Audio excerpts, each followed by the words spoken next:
Hello everyone, welcome back to organise learning channel. अगर आप मेरे चैनल पर नए हैं तो चैनल को सब्सक्राइब करें, वीडियो को एंड तक ज़रूर देखें और अगर आपको वीडियो अच्छी लगे तो वीडियो को लाइक शेयर और कमेंट करें।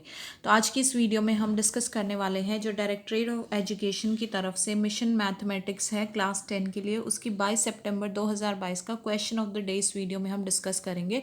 तो पहले हम क्वेश्चन देखते हैं क्या है हमारे पास।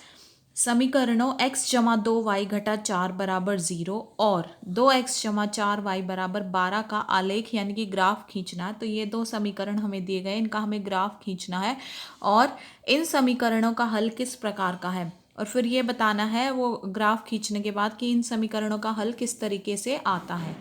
तो इसको कैसे इंग्लिश में देखते हैं। Draw the graph of the equations x plus 2y minus 4 is equal to 0 and 2x plus 4y is equal to 12। तो ये दो इक्वेशंस दी गई है, इसका हमें ग्राफ ड्रॉ करना है।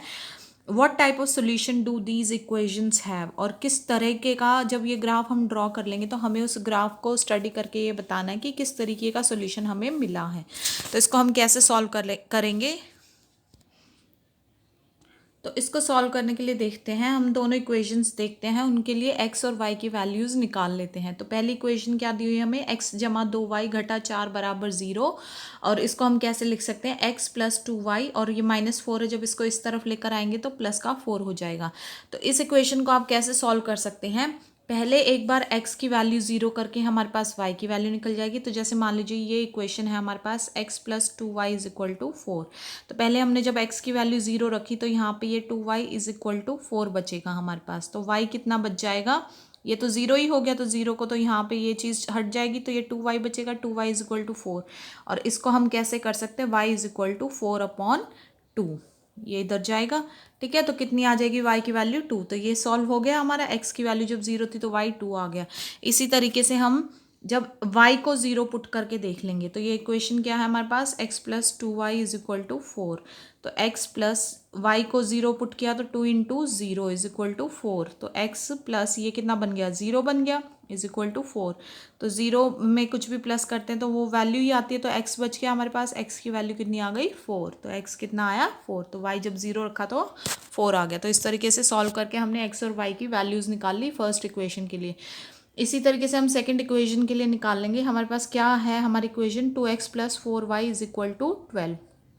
तो पहले हम 0x को रखते हैं, तो 2 into 0 plus 4y is equal to 12। तो ये 0 बन गया, plus 4y is equal to 12। अब 4y इज इक्वल टू 12 बचेगा, यानी कि y इज इक्वल टू कितना हो जाएगा, 12/4 यानी कि 3। तो जब x 0 है तो y कितना आता है, 3 आता है। सिमिलरली हम क्या करेंगे, अब इसी इक्वेशन में हम क्या पुट करेंगे, जो y की वैल्यू है उसको 0 पुट कर लेंगे। तो 2x प्लस 4 इंटू 0 यानी कि ये तो 0 ही हो जाएगा, ये वाली वैल्यू इज इक्वल टू 12। तो 2x plus 0 is equal to 12।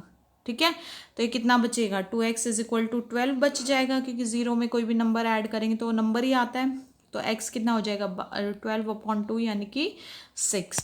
तो जब यानी कि y हमारे पास 0 जब हमने पुट किया तो x कितना आता है हमारे पास, 6 आता है। तो इस तरीके से ये दोनों इक्वेशंस की हम जो सॉल्व करने के बाद ये वैल्यूज़ x और y निकाल लेंगे। अब ये जो हमारे पास वैल्यूज़ आई हैं इनको हम प्लॉट करेंगे अपने ग्राफ पे। तो वो हम देखते हैं किस तरीके से करेंगे। तो ये हमारे पास वैल्यूज़ आई है, ये हमारी जो इक्वेशन थी x plus 2y minus 4 is equal to 0, इसके हमारे पास 2 पॉइंट्स आए थे ना, 0,2 और 4,0। तो इस तरीके से इनको हम प्लॉट कर लेंगे। 0,2 यानी कि x की वैल्यू 0 और y कितना है 2। तो यहाँ पे हमारा पॉइंट आ जाएगा 0,2। दूसरा पॉइंट क्या आया था हमारे पास, 4,0। 4,0 मतलब x की वैल्यू 4 है और y की वैल्यू 0 ही है, तो ये पॉइंट इधर आ जाएगा। तो ये लाइन इस तरीके से हमने ड्रॉ कर ली। दूसरी इक्वेशन क्या थी हमारे पास, 2x plus 4y is equal to 12। इसके लिए जो दो पॉइंट्स आए थे वो हमारे पास क्या क्या आए थे, एक आया था 0,3। 0,3 यानी कि x की वैल्यू 0 और y कितना है 3, तो ये पॉइंट यहाँ पर आ जाएगा। और दूसरा पॉइंट क्या आया था हमारे पास, 6,0। 6,0 मतलब x की वैल्यू 6 है और y की 0, तो ये पॉइंट यहाँ आ जाएगा। तो इस लाइन को भी, इन पॉइंट्स को ऐसे मिला के ये लाइन हमारे पास आ जाएगी। तो हम इस ग्राफ से देख सकते हैं कि ये दोनों लाइंस आपस में पैरेलल है, ये कहीं पे ना तो एक दूसरे को इंटरसेक्ट कर रही है और ना ही मतलब किसी और तरीके से ड्रॉ हुई है, ये पैरेलल है एक दूसरे के। ठीक है, तो अब इस पैरेलल अगर हमारे पास आता है, तो पैरेलल जब लाइंस आती है ग्राफ पे प्लॉट होती है, तो उसका सॉल्यूशन क्या होता है, तो वो हम यहाँ पे देखते हैं। क्योंकि since the two lines are parallel to each other, so the given pair of equation has no solution.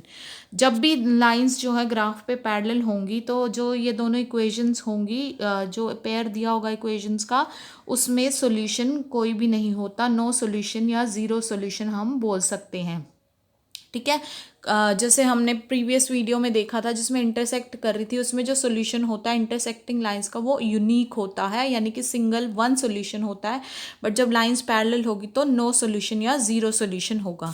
इसका क्या मतलब है, हम क्या भी बोल सकते हैं कि it means we can not find the common value for X and Y. की इसका क्या मतलब होता है कि हम एक्स और वाई की कोई भी कॉमन वैल्यू नहीं फाइंड कर सकते। कॉमन तभी होता है जब ये एक दूसरे को किसी कॉमन पॉइंट पे काटेंगी। अब पैरेलल लाइंस तो कहीं पे भी इंटरसेक्ट नहीं करती, तो कॉमन पॉइंट आ नहीं सकता। इसलिए जो हमारे पास ये पैरेलल लाइंस की जो ये आया है ग्राफ पे, जो ये इक्वेशन सॉल्व करके लाइंस पैरेलल हुई है, तो इसका मतलब इनका कोई भी सॉल्यूशन नहीं है, मतलब एक्स और वाई की कोई कॉमन वैल्यू नहीं है। तो इस तरीके से इस क्वेश्चन को हम सॉल्व कर सकते हैं। तो आशा है आपको ये वीडियो समझ में आई होगी और आपको वीडियो अच्छी लगी होगी। अगर आपको वीडियो अच्छी लगी है तो वीडियो को लाइक शेयर और कॉमेंट करें, चैनल को सब्सक्राइब करें। मिलते हैं नेक्स्ट वीडियो में।